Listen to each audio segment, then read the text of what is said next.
Today on Townhall. We have provide the technology to record the whole episodes in a better way and perhaps help with the bottom line in some cases too, but we have not really implemented the patient care.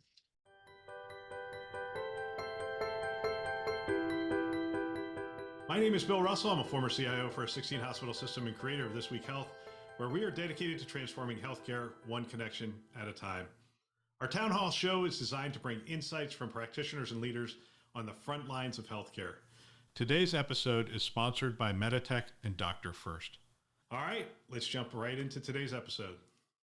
Welcome to This Week Health's Town Hall. We are honored to have Khalid Turk with us today. He is currently the Chief Health Info Tech Officer at County of Santa Clara. Khalid's also known for being innovative, driving digital transformation, AI initiatives. He's an author, a speaker, a mentor, and continues to do amazing work in his career. I find most fascinating is that when you think of County of Santa Clara, Khalid, you've got 3 hospitals, 20 clinics, 14,000 customers, but you're also managing behavioral health and public health departments. We'll jump into all of that. Welcome to the show today. Thank you. Thank you, Sarah. What an honor to be here. This is something that I've been looking forward to for many months because I know the great work you do during these interviews. So thank you, and I'm glad to be here. Of course, and I love the footprint that you serve and just your history and your background. So can you share a bit about your journey in healthcare leadership? What inspired you to pursue a career in this field?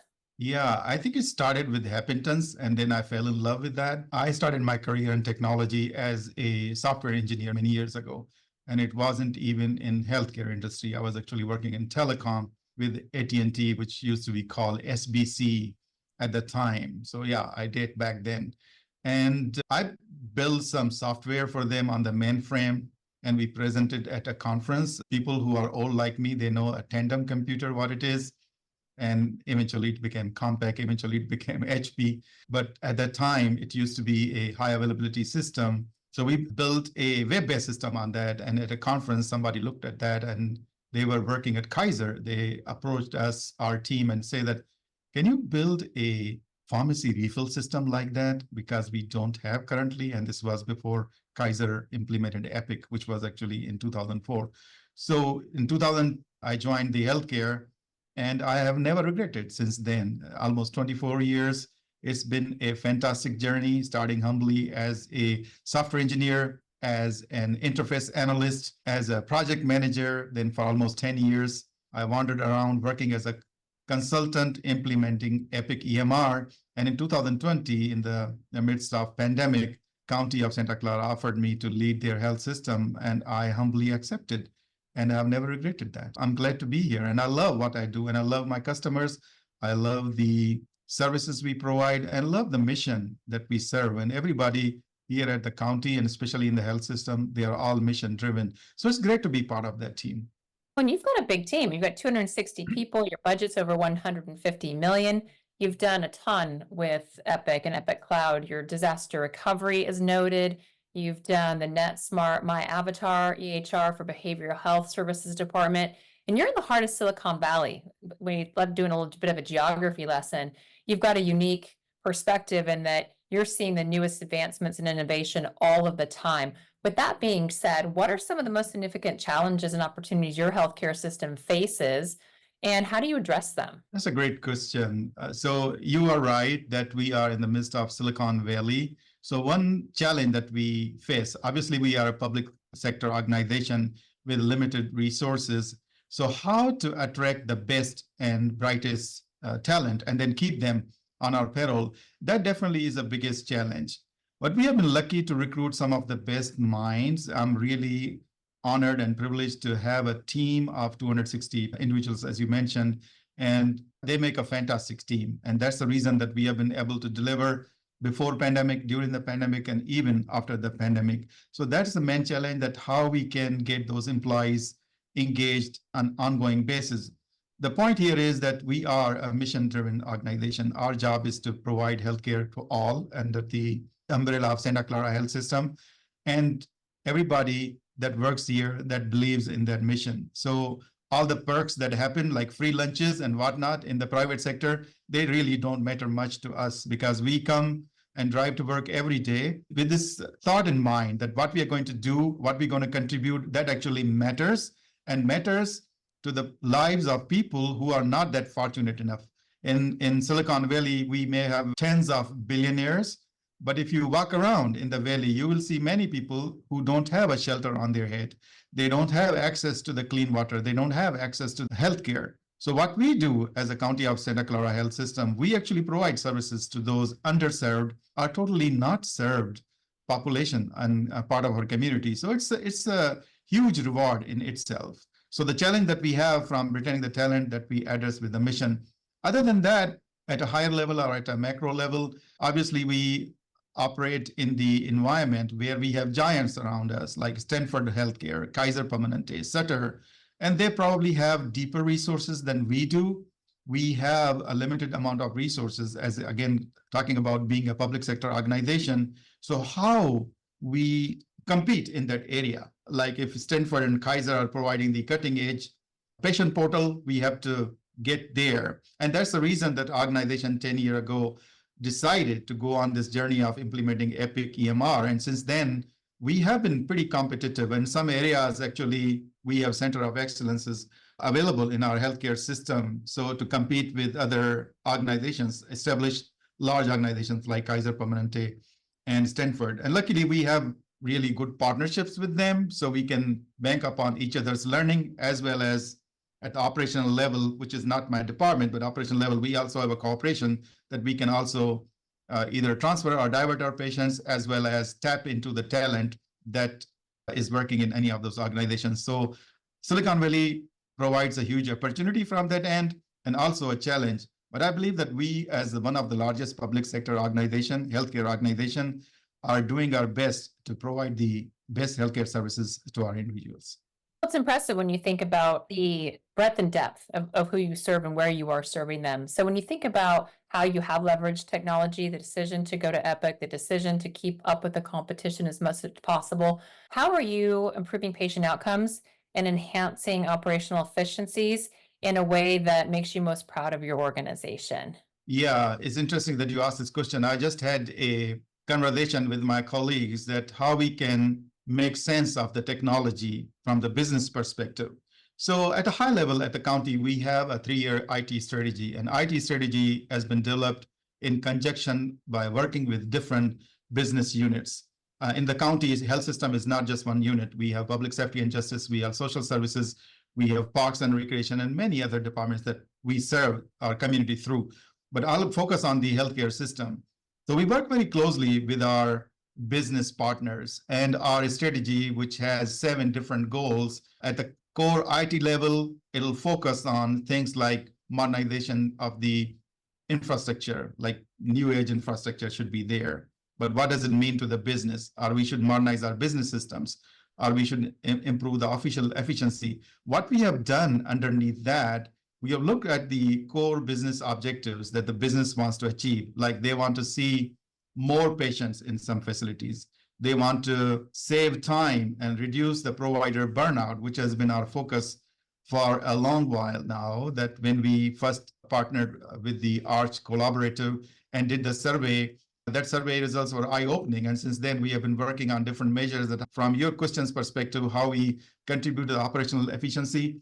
Recently, we introduced a AI functionality, which is pretty common for the clients that use the Epic EMR, because it comes from the Epic, but the organization has to tailor it and implement it, which is how we improve the communication between the patient and the provider and save providers some time. Implementing this particular workflow, which automates some of the response generation, not sending to the patient, but actually taking it to the point, it saves doctors to give them a draft that they can review, finalize, and send. And that saves about 15 minutes per doctor per day, which is significant when you look at the population of the patients that they have to see every day. Similarly, we have implemented other technologies that save time in different specialties of the hospital, including revenue cycle. Like some of the areas where the way these EMRs work, that if you don't close the encounter, then the charge will not drop. And when charge does not drop, claim doesn't go out, and claim doesn't go out, obviously you don't get paid. So in that workflow, we have to see that what tools we can implement that can help providers to close their encounters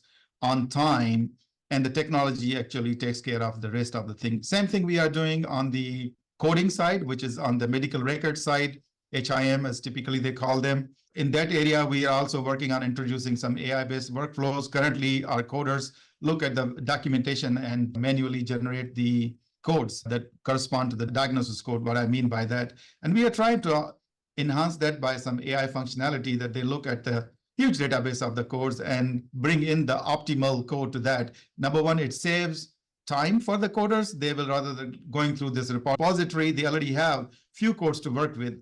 And again, it's not fully automated to be safe and compliant, that a human still looks at that, but we save time to the human that's working on that. And we also improve the bottom line with that effort. Absolutely. So philosophically, introducing AI into these workflows to streamline some of the functionality or to take away some of the more mundane tasks, allow people to focus on the harder work that needs to be done. You'll hear me often say in interviews where to insert the human. Do you believe, Khalid, that we're better off being able to give more time back to practitioners and to those that are needing to get the harder work done? Or is it a headcount play? Is it a bringing joy back to practicing medicine play? Where are you finding that the introduction of AI is bringing joy to the human factor of what we do every day? I would say the short answer will be all of the above. But as you said, this is a philosophical question. It requires some philosophical considerations in every area. If you see the tool of AI in the business sector, in the private sector, the core driver is that for any business to operate is to maximize the value to the stakeholders. When you are coming from that lens, your perspective changes. So every tool that you look into, whether AI or any other digital transformation, is that how we can improve our bottom line. That system, now I'm not saying it's bad or good, basically looks at that how you can maximize your value, which in turns actually turns into dollars and cents. So they don't necessarily say that if tool came up that can save you 15 minutes, it doesn't say you that enjoy those 15 minutes. That system will say, can I fit in one more patient because you got 15 minutes now, right? But when you are in the public sector, the perspective totally changes. We are mostly providing the value to our constituents, our stakeholders, which is the County of Santa Clara here in this county. And we serve about 2 million residents in this area. So for us, the focus is going to be that how we can optimize the value that we provide to our customers. If some service is being provided after a week, can we reduce the time for that? The time that provider spends to see a patient, if we can save that provider time, where that remaining time or saved time could be used, perhaps we can improve the quality. Perhaps we can improve the documentation. Perhaps even we can improve the well-being of the doctors, because our organization is really strong about the personal well-being of the individuals that work here, no matter what department. And in that case, we'll say that maybe 15 minutes you can dedicate that we saved you to doing yoga or meditation or whatever your thing is. So the reason I wanted to highlight that the perspective of tools and technology, automation and efficiency is way different between the private sector and the public sector. Me right now working in a public sector, my perspective is that how we can utilize those tools to increase the value for the personal life and also the value of the services we provide to our constituents. That's an important lens to be looking through, Khalid. I'm glad I hear you say it, because too often when we make decisions about what technologies we're going to put into place, the person that's most affected or who will be using them isn't always brought into the conversation early enough to inform if it's even a good idea. So with that guiding principle in your organization and no shortage of access to innovation, how do you prioritize which systems to adopt within your organization and which ones to perhaps table or say now is not the right time? Another great question, Sarah. In any organization, whether public or private, the drivers are of two types. One of them are external, one of them are internal. And we talk about the external, basically they could be regulatory and compliance related, or they could be basically business related. Even if you're a public sector organization, you need to get paid for the services you provide to continue to remain operational. So from that end, when market is going in a certain direction and providing certain goods and services to the constituents or consumers, you as a public sector organization has to do the same thing.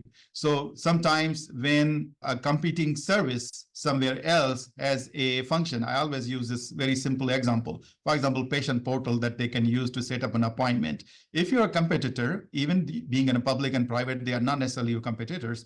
But if they are the competitors providing a service, you have to provide a service, and that becomes a driver. So when you are undertaking any project that's going to transform in the way you do the business, you will undertake that, you will make it a priority because you're saying that this patient, when it goes to organization X, gets these services ABC, but when they come to you, they have to wait on the phone for 20 minutes to get to talk to the person to set up an appointment, and then have to wait another week to see the doctor. So obviously you have to address that, and that's where the technology comes in. So that's one driver. Other driver is internal. Internal means that we know our capacity, we know patient volume that we have to see. Right now in this particular region, maybe you are aware too, what has happened that one particular hospital, they have stopped providing certain critical services to the community here in the county.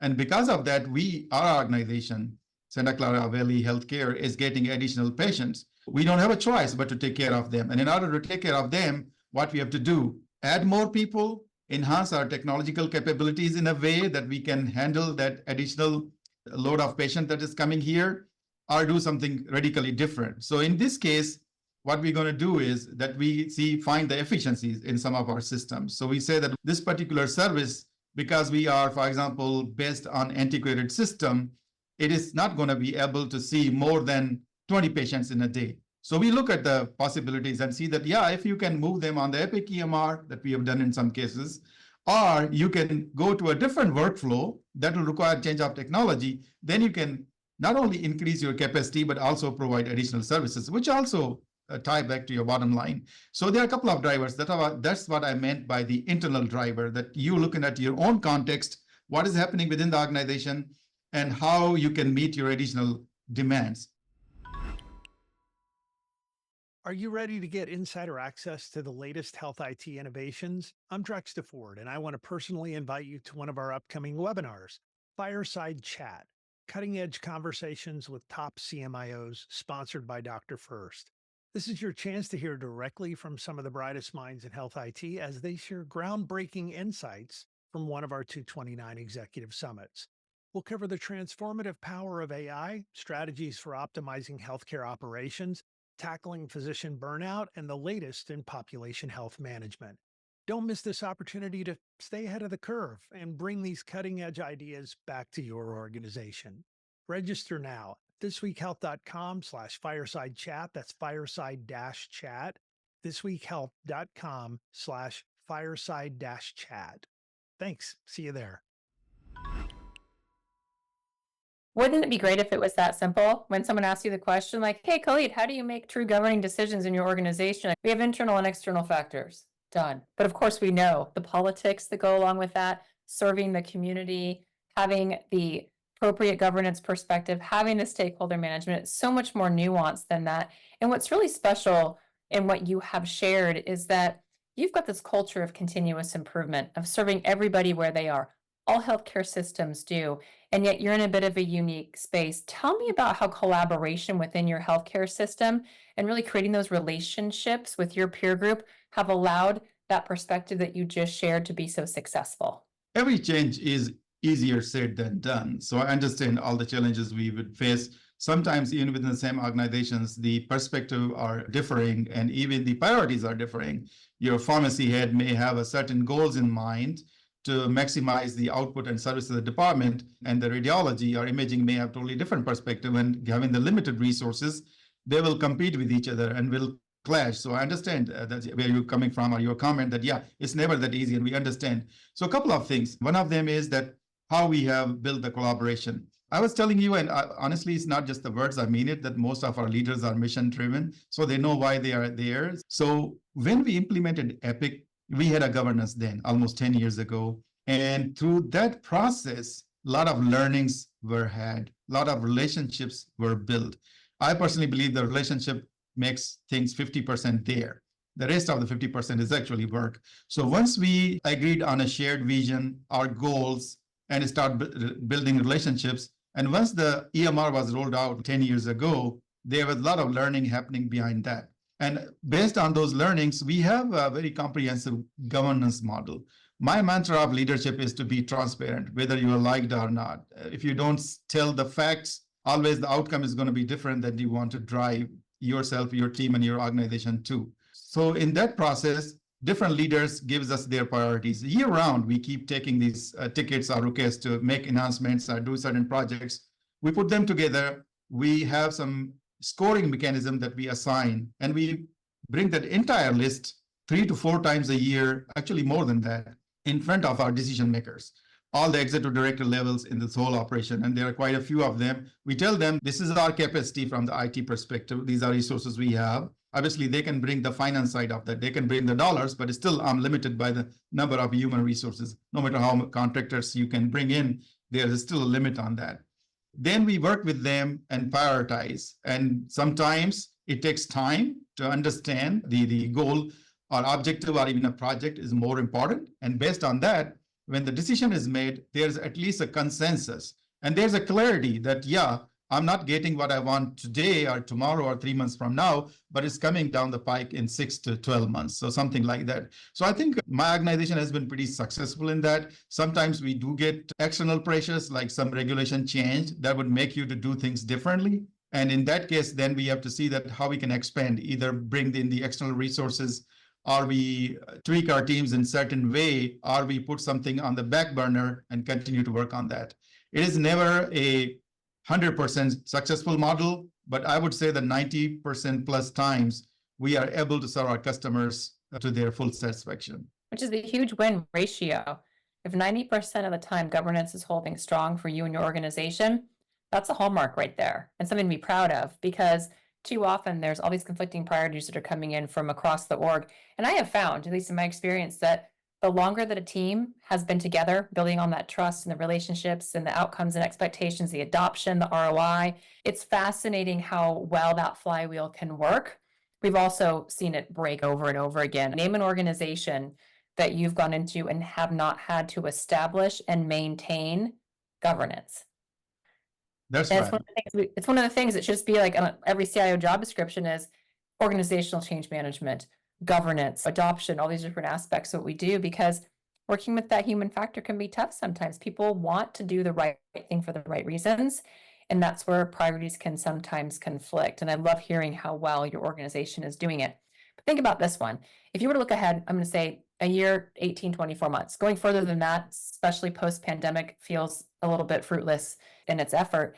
What do you see as the most important trends or developments in healthcare that are going to shape the future of your organization, as well as our industry? What's coming next that you are aware of, excited about, and starting to also inform your organization so that it's not the buzz of the season as it comes forward in our industry? Yeah, it's a wonderful question, and one of my favorite, actually. I'll go in history for that to answer the future. And I've been doing this Epic EMR implementation for almost 20 years now. I started as an interface analyst in 2004 with Kaiser Permanente, first largest Epic implementation that actually put Epic on the map and Kaiser on the map from the digital transformation perspective. It was really transformative. And I recall the days that when this EMR was rolled out, then the providers were so disappointed, and because they were struggling with the machine. And there's still, since then, some thought is that we are treating the computer or EMR or chart. We are not treating the patient. That has continued on in those 20 years. A lot has changed. Like Epic's first few customers, still like they have more than 200 customers, I believe, largest hospitals. But there has been no transformation in that effort. Most of the time, I had opportunity to visit the doctor. They look at you less and look at the computer more, because that's what their workflow demands that. And they will be going hurriedly, like looking through the chart. The patient care has not become personable. We have provided the technology to record the whole episodes in a better way and perhaps help with the bottom line in some cases too, but we have not really implemented the patient care. So fast forward, where we can make a dent in that, I believe that recently, there are a couple of players in the technology world that are making a change, a major change on that. Some people call it ambient technology. Some people call it ambient clinical voice. I really am excited about that. Once implemented in it has to go through the maturity level, the way the EMRs have become mature in past 20 years. I believe that is going to be a game changer. So when you go to the doctor doesn't have to treat the chart, the doctor doesn't have to treat the computer, but as actually to treat the patient. So most of the interactions are going to happen in some organizations. There may be pilots running, and we are on that path too. Some point in time, we're going to implement the ambient clinical voice in a way that technology takes the notes, records the interaction, whereas the doctor provides the personal care that the patient deserves. So they focus on the human side of the treatment rather than the technology side of the treatment. That is one area at a micro level that I think that is going to transform us hugely. But then everybody's talking about AI. To some extent is a buzzword, but it's also beyond buzzword. I see that in future, when this technology gets mature than it is right now, when we talk about AI, we are only talking about generative AI. But generative AI has its utilities and functions. But the actual AI, where we bring the machine learning to the point that we can reduce the time that individual face to make decisions. I was at a conference and talking with one of the AI and data scientists in one of the hospitals in Texas, and he shared a fact. Actually, I was totally blown out while learning that. He was saying that they have built an AI-based machine learning system, whereas their system, and it's a computer vision, so it's a vision-based system. When they look at the patient, almost like 99% accuracy, the system can predict that the patient is having a stroke. Whereas with the humans, that accuracy is 87% or so. I may be off by 1 or 2 numbers, but 80s versus 90s. So just see where the opportunities are. And it doesn't have to be like a wholesale AI. Many organizations where they have resources, they will invest in their own infrastructure and try to create those opportunities. So sky's the limit with the AI. So what is going to happen is the technology will bring efficiencies and accuracy and quality in some areas, which reduce the time that the care providers spend coming to that diagnosis or result. So they will be assisting them. I don't see a world anytime soon where the technology is totally replacing the doctors and nurses. We will continue to need them, but we will be able to save them time so they can spend that time to improve the quality of the patient care as well as improve the quality of their life. Yes, I love you shared that, because you start thinking about the prediction and the prevention, which lends itself more and more towards well care versus sick care, which is what we continuously talk about. And wouldn't you want to know if markers that you are exhibiting put you at a propensity for certain types of ailments? And being able to get ahead of that is such a huge win. And to your point, a conversation that you would prefer to have with your doctor versus what to do after something happens. So thank you for sharing that perspective. We're going to move to speed round. Got 3 questions for you. This is always one of my favorite parts. You know it's coming, but you still got to think on your feet as far as what your answers will be. So speed round number 1, if you could have any superpower to solve one healthcare IT challenge instantly, what would it be and why? I think it will be interoperability. I started my career in healthcare IT with interoperability. It's been 20 plus years. The challenges are still the same, making systems talk with each other. In my organization, I have 300 plus systems, even though I have a major multi-million-dollar Epic EMR. But obviously, Epic can do so much, and EMR can do so much. So when it comes to talking with your radiology, your pharmacy, your lab, your urology, there are many systems. And then you have to talk with our regional level organizations. You have to talk worldwide organizations. I believe we have come a long way in that, but we are still not there. There should be a seamless. If I'm a patient, I'm a record in XYZ organization with XYZ system. Wherever I go, I should be able to take my information with me. Even if I don't take electronically with my permission, it should be available there. We are not there yet. So if a superpower makes systems talk with each other. We're getting traction every day. As you and I noted, we've been in this business 20, actually like 30 years for me now, but don't tell anybody it's totally 30. It gets a little bit better every year. And to your point, it's nice when you see that, hey, I remember when I was the one having to enter all that information, and now we're able to streamline some of those efficiencies. I'm confident we'll get there because we're having these continuous conversations and we're having them at the policy level and beyond. And we're seeing that traction across all of our systems, which is important. When you think about the most unexpected lesson that you've learned from working in healthcare IT, what is it? That's a tough one. Unexpected lesson, that is that be ready for change anytime. Change is inevitable, as they say. I've been lucky and challenged in many ways that I got projects that actually put me on the map where I am right now. but at the same time, they were impossible. Like you will be getting a direction certain part of the year that in next 6 months, we have to acquire these 2 hospitals and bring them on your systems, go make it happen. And we did it in 5 months. So what I learned from there, that you have to be flexible to get things done. Easiest answer that many people actually did and would have given, and I wouldn't blame them, oh, this is not possible. No, there is in the realm of rationalization, there are certain things that are always possible. So you have to, as they say, how you're going to eat an elephant in small bites. So you have to, no matter how the big challenge is, cut them in small bites and then deal with them. So for me, it is in healthcare, definitely the things may be thrown at you without any planning, without any forewarning, but you have to be ready to take them head on and get them done. And I've been lucky in that I had not only opportunities, but great teams to work with where we were able to meet those. And I'm ready now. Tomorrow makes some challenge that was not in my 3-year plan. It was not anything even for a year plan or something, and it'll come my way and we'll be ready to tackle it. And last question for you. How do you stay positive? How do you stay motivated? How do you keep moving forward in an organization and in an industry that is constantly changing? And maybe you can have a long-term plan or strategy, and there's always going to be things that are hitting up against you that could either derail or make you rethink some of these strategies. How do you stay focused and positive? Yeah, there's a short answer and long answer. I think the short answer is that it's intrinsic, whether you are optimist or pessimist. That's how you are.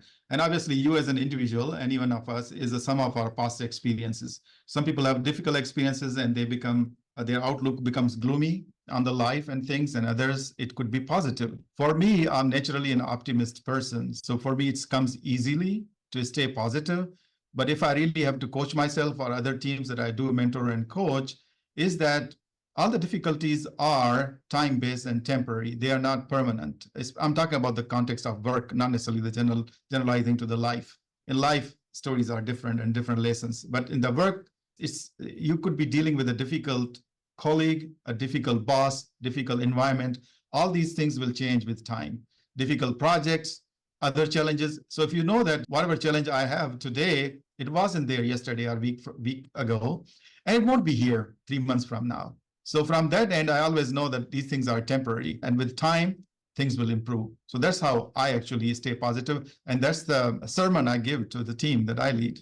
And I bet it's the quote unquote sermon you give to your mentees as well. And that's why you came on my radar. It's why we've connected in the past. And it's why I always enjoy having conversations with you. Thank you for hanging out on Town Hall today and for sharing your wisdom, your ideas, your perspectives, the mission of your organization, the communities you serve, your background. It is truly pioneers like you, Khalid, that make what we do today possible. So thank you for being a guest on This Week Health Town Hall. Look forward to seeing you in person soon. Thank you. It's a pleasure, and honor is all mine. Thank you so much for having me on your show. Thanks for listening to this week's Town Hall. A big thanks to our hosts and content creators. We really couldn't do it without them. We hope that you're going to share this podcast with a peer or a friend. It's a great chance to discuss and even establish a mentoring relationship along the way. One way you can support the show is to subscribe and leave us a rating. That would be really appreciated. Special thanks to today's episode sponsors, Meditech and Dr. First. Check them out at thisweekhealth.com/partners. Thanks for listening. That's all for now.